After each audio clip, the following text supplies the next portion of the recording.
Hey guys, and welcome back to our channel 1-2-Step. In this tutorial, we're gonna look at how to change the interface language for your Steam PC. Now let us begin. Well, as you can see, I have already installed the application and currently it is in English. Now let's simply look at how to change the interface language. At the top left, you can see a button like this called as Steam. Click on it right now. From here, all you guys need to do is go to Settings. It is just below Restore Game Backup. Click on it right now, and guys, this is it. This is the page that we are looking for.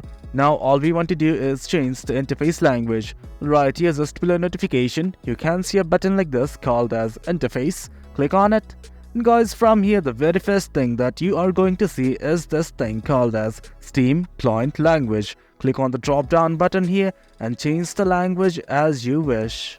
Do not, once you change the language, it's gonna ask you to restart. Simply hit on restart now and the interface language will have been changed. That is it guys, that's how we change the interface language for Steam. Hope you guys found this video informative, and for more content like this, do remember to hit like, share and subscribe.